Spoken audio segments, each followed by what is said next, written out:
But I can't help falling in love with you. Oh, oh, oh, oh, mama. Oh, the phones are ringing. Oh. Hello.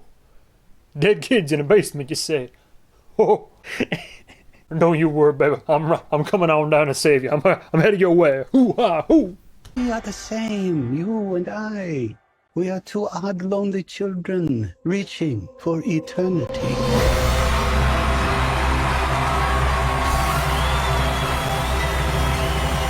The greatest show on earth. Boy, do we have something special for you boys and girls today. I am currently in a very mentally unhinged position in life. So we're doing 2 movie reviews in one, because I simply cannot muster up the willpower to do more than one right now. So it's 2 in 1, because life is just, it's going. So today we have, hang on, double take here, Elvis and The Black Phone. I shit you not, I did a double feature, because they both came out over the weekend. And I was like, well, I'm not gonna have any fucking time to watch it in the coming week. So I was like, you know what, screw it. I'll do 2 in 1. And then I looked and I saw Elvis was almost 3 hours. And I said, fuck my life. Elvis. Fun movie. Who directed it? Baz Luhrmann, this guy right here. What did Baz Luhrmann do? I mean, most recently, he did the Gatsby movie. Remember where Leo goes like, huh? He does that with the and cheers and all that? Yeah, he did Gatsby. And most notably, you might know him otherwise as the person behind Moulin Rouge, as well as the infamous Romeo and Juliet, where Leonardo DiCaprio goes, gratata, gratata. Who stars in Elvis, might you ask? Well, if you hadn't seen the trailer, I'd be very surprised, or the marketing alone. We got we got one heavy hitter and another guy who everybody but me apparently knows who he is, but Elvis is being played by, from what I understand, Disney star Austin Butler. I mean, look, Austin and Austin, it's a good name. It's a great name even. Props to him. I ain't got a clue what he's been in the past. Here's something, but he's in this and he plays Elvis. And then you got playing what might be one of his very few, if not only, kind of borderline villainous roles. You have Tom Hanks playing the manager, like Elvis's manager. So it's like they're the top billed cast.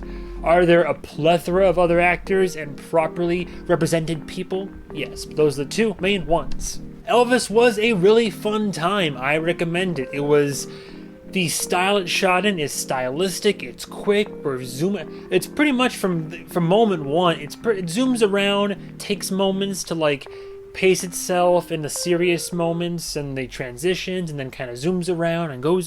It's stylistic, stylized. It feels very much like, it's very fitting though, right? It's very flashy and showy like Vegas, and at the same time, the fact that this whole movie feels like a glorified whirlwind of a journey is pretty much to mimic Elvis's rise to stardom and subsequent tumultuous stardom and pitfalls and eventual, kind of sort of downfall by the end of it. So it mimics his actual life journey pretty well, and it feels fitting. Overall, for as stylistic as it is, it's actually a fairly respectable, you can call it a biopic. There are moments and scenes that are played for drama and dramatized for a modern audience, but overall, for my limited knowledge of Elvis and Elvis history and everything involving him and the Presley estate, I felt as if the film made it at least believable that justice was done to his name. I don't think I ever saw Elvis as a villain, really. He's just a victim of the fame, Obviously with Tom Hanks you kind of know this part, but both of them, honestly, everybody, excellent performances overall. Everybody plays their role, plays it well, very believable. It was entertaining. Moments that were played for emotion, I may not have felt as emotionally invested. The ending, a bit more so. I kind of got a little bit teared up toward the end. But overall, everybody does a great job in their respective roles. Kudos. Only notes I have, one's not necessarily a con per se. It's just a weird note that kind of contradicts itself, but I wrote it down, so I'm going to say it. Some scenes, a few scenes are a tad bit bloated. Maybe there could be some fat trimmed or a cut here or there. But at the same time, for a movie that is almost 3 hours, I never truly felt its length, you know? Like, as it was going on, some movies that are long, you're like, oh my god, when is this going to be fucking over? Like, are we halfway done? This movie, you know, toward the end, kind of got a feeling that we were, you know, in the bottom of the ninth, but overall, it does not feel like a 3-hour movie, and that's a good mark in my book, even though some scenes could have been trimmed a little bit. One aspect I didn't like, and it's not as... Baz Luhrmann did this in Gatsby, and it's not as egregious as it was in Gatsby, but what I don't like is when you put modern music and modern beats and you mix that in with the old you're trying to do. Gatsby did it a lot, because you're supposed to be in the 20s and 30s in Gatsby, and you have a lot of modern hip-hop music and electric music and all that kind of spliced in. Didn't think it fit too well. At least with Elvis, there's only a couple moments where it happens, and all things considered, those moments where it happens could have been worse or more egregious, and it wasn't, so props there. I'm still not a huge fan of it, but it could have been worse. Aside from the ending, there were a couple moments that should have been more emotional, and I'm sure people did get emotional in the theater. Cliched celebrity journey that Elvis goes on, so you kind of get what emotional narrative beats are going to come up. So didn't hit as hard for me. Again, I get it, but I just would have liked, I don't know how else to put it. I would have liked it if it hit more, but that's probably just personal preference for me. The ending, like I said, misty-eyed. Overall, halfway through this, Elvis, high 4 out of 5. A high 4 out of 5. It's a near excellent film. It lacks a certain wow factor for me, but it's really good, really worth a watch. Worth spending 2 hours and 40 minutes of your time, and it's a nice, respectable, dramatic, silver screen, modern tribute to Elvis Presley. And now it's got me listening to some of his music that I never really took an interest in before, but I found the story to be interesting, also tragic, well portrayed, and overall just kudos. Baz Luhrmann, at the very least, you make good movies. The other half of this, after we got out of Elvis, went right to...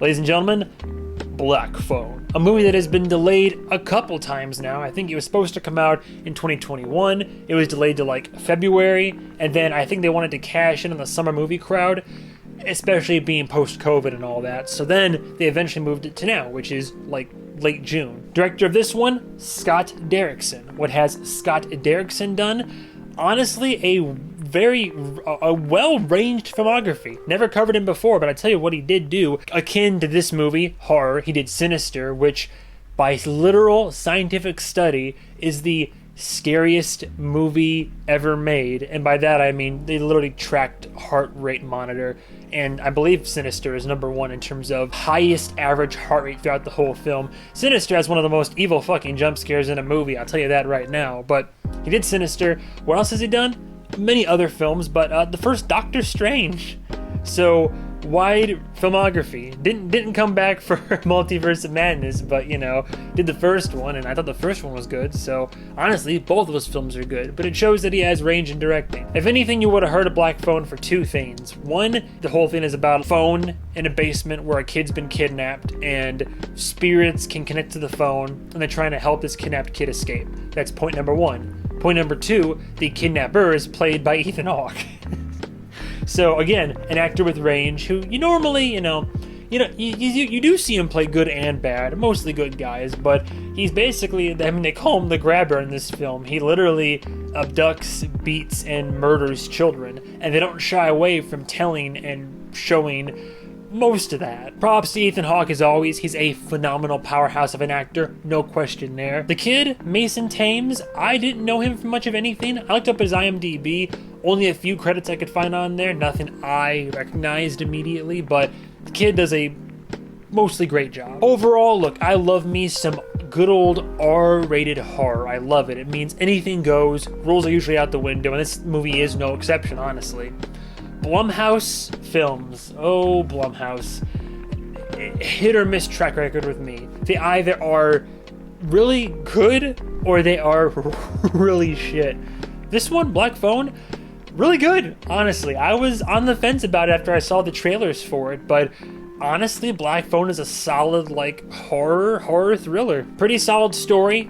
Some of the beats are predictable, some kind of decent twisty little twists laid in there, but overall, story, you can kind of make out what's gonna happen for the most part. Characters are decent, no major complaints.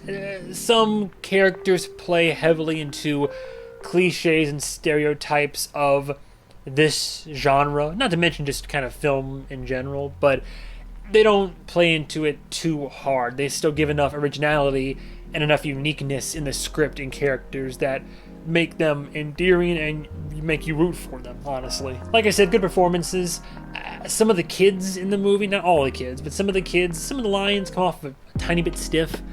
Can't really be helped. You know, kids are either really good actors or decent actors or really shit, but overall, mostly good, just not all good. There were a couple of your stereotypical jump scares, but honestly, you know what? Not as egregious as a lot of horror films try to be. A couple of them were actually decent jump scares.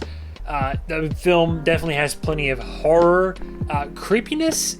Kinda. Yeah, you could argue that the main, like Ethan Hawke's grabber character, especially with the whole mask and the way he plays it, it's pretty unnerving. I love logic and reason in my horror movies. The type of movie you go and watch where you're like, oh, what are you doing? Don't go in there. Why would you fucking do that?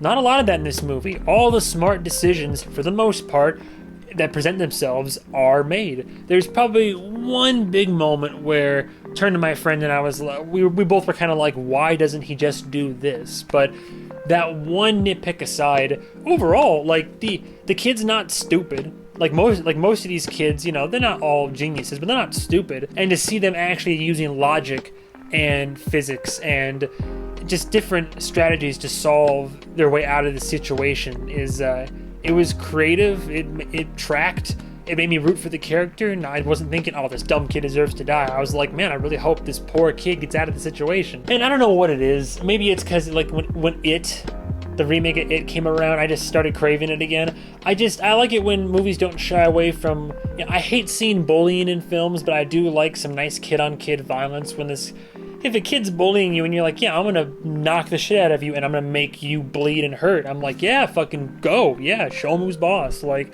I like stuff like that. Plenty of moments, I shouldn't say plenty, there's a few moments in this where I'm like, oh man, that bully's getting his ass kicked. Like, I was here for it. And same thing with kids fighting back against evil adults. Good stuff overall. Like I said, solid R. Not too gory. Just gory enough, violent, and definitely dark enough where it all works really well for what it's trying to do. Overall, I would give Black Phone honestly, a low 4 out of 5.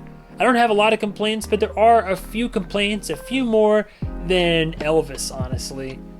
And that brings the score down a little bit. But I want to give this film credit where credit's due. For what it is, based on a short story, the premise is clear, it's executed very well, the story and payoff is good. There are some nitpicks and some gripes about the film that if I could change them, I would. But all things considered, for Blumhouse, a solid entry in their library of horror films. So yeah, that's it. My 2 review special here. Elvis, high 4 out of 5. Black Phone, low 4 out of 5. After much deliberation, if you ask me what film I enjoyed more, I honestly might have to say Elvis. I could argue Elvis is the better of the 2 films. They are both very good.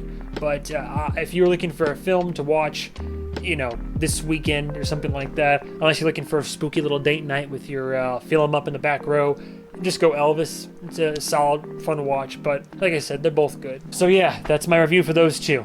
So it's good to get 2 out in one, and maybe the next one will just be a single, I don't know. Views are dog shit, and I'm starting to lose the plot, if that makes any sense. In doing this, it's for me and for like, I don't know, 8 or 10 people who maybe finish the video. So I'm really starting to consider if it's worth it or not. For those that do watch it, I appreciate it, but I'm either gonna need to change the format or do something different, or hell, I might even just stop altogether. I don't know. We will see what the future of this tumultuous year holds. But in the meantime, thank you guys and gals so much for watching, and stay tuned for hell, maybe the next episode of whatever movie I review. And goodbye, travelers.